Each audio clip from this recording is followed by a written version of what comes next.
Muniya Bhojpuri film. जब से इस फिल्म का ट्रेलर आया है पूरे भोजपुरी इंडस्ट्री में तहलका मचा कर रख दिया है। बात ये नहीं है कि इस फिल्म में अंधविश्वास को बढ़ावा दिया गया है, बात ये भी नहीं है कि इस फिल्म में कैसे एक गांव के लोग कुछ आदमी को भगवान मानने लगते हैं। इस फिल्म में जो काजल राघवानी के द्वारा दिखाया गया है वो खैर अभी तक किसी फिल्म में नहीं दिखाया गया है। इस फिल्म में ढकोसला से पर्दाफाश किया गया है। हमारे गांव देहात में होता क्या है कि किसी का तबीयत खराब होता है या किसी का सर दर्द होता है या किसी का बुखार होता है, किसी को पैर में दर्द होता है, तो अंधविश्वास के कारण लोग उन्हें डॉक्टर के दिखाने के बजाय जाकर दिखाते हैं तांत्रिक के पास, ओझा के पास। ये बिल्कुल गलत बात है। इसी पर काजल राघवानी जो है वो फिल्म बनाई है और इस पर पर्दाफाश की है। खैर बात करेंगे इस फिल्म की, इस फिल्म की कहानी क्या है शॉर्टकट में। साथ ही मैं आप लोग को ये भी बताऊंगा कि यह फिल्म कब तक टीवी पर चलाया जाएगा और आप लोग ये भी जानने को मिलेगा कि इस फिल्म के स्टार कास्ट में कौन कौन नजर आएंगे। इस फिल्म के स्टार कास्ट में नजर आएंगी आपकी प्यारी हीरोइन और जो मतलब किसी पहचान की मुहताज नहीं है, जिनका नाम है काजल राघवानी। उनके साथ उनकी सास की रोल निभाते हुए नजर आएंगी आपकी चहेती हीरोइन, जिनका नाम है मतलब जो माँ का रोल निभाती हैं हर फिल्म में और आज तक उन्हें कोई टक्कर नहीं दिया है, जिनका नाम है किरण यादव।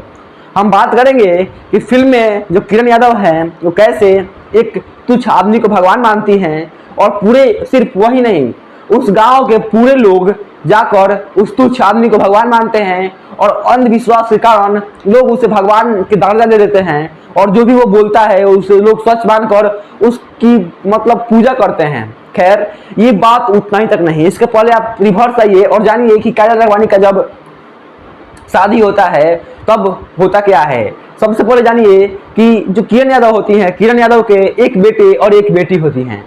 किरण यादव बहुत ही मतलब कि विधवा औरत होती हैं किरण अपने घर में, लेकिन उसका जो बेटा होता है वो कुछ काम धाम करने लगता है। अब उसका बेटे का शादी करने को मर जाता है।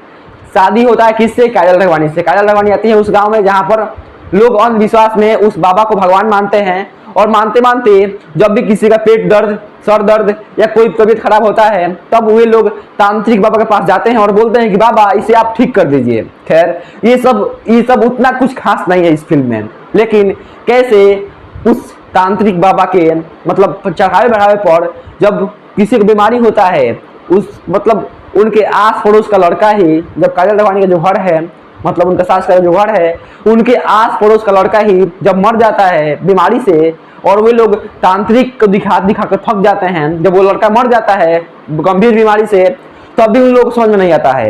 एक दिन काजल राघवानी का पति भी मर जाता है इसी कारण से।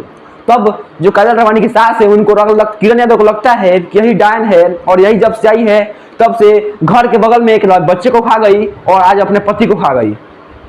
डायन किसी की नहीं होती है, डायन अपने परिवार को छोड़ती ही नहीं है, अपने पति की होती नहीं है, तो ये बगल वालों की क्या होगी। इसी बात को लेकर गांव वाले मतलब कि जब वो विधवा हो जाती है काजल राघवानी तब गांव वाले उसे पत्थर से मारते हैं, उसे सफेद साड़ी पहनाकर उसके मुंह पर काली पोंछ कर उसे चप्पल का माला पहनाकर उसे गांव से दूर फेंक देते हैं। काजल राघवानी जाती हैं और गांव के बाहर अपना एक छोटा सा घर बनाती हैं, घर में रहती हैं और वहां पर लिखती हैं घर के ऊपर मैं डायन नहीं हूँ। इसके साथ ही उनके पेट में उनका बच्चा पल रहा होता है, जो उनके पति जो मर चुके होते हैं उन्हीं का बच्चा पल रहा होता है।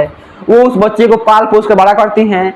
उसके बाद कैसे करके मतलब काजल राघवानी का फोटो और उनके बेटी के साथ फोटो उनके सास को मिल जाता है।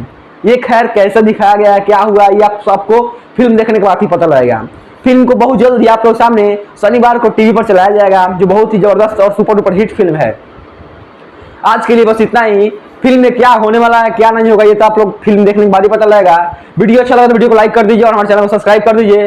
फिर मिलते हैं एक अगले वीडियो के साथ। तब तक बाय दोस्तों, जुड़े रहिए BSV भोजपुरी वाइट के साथ।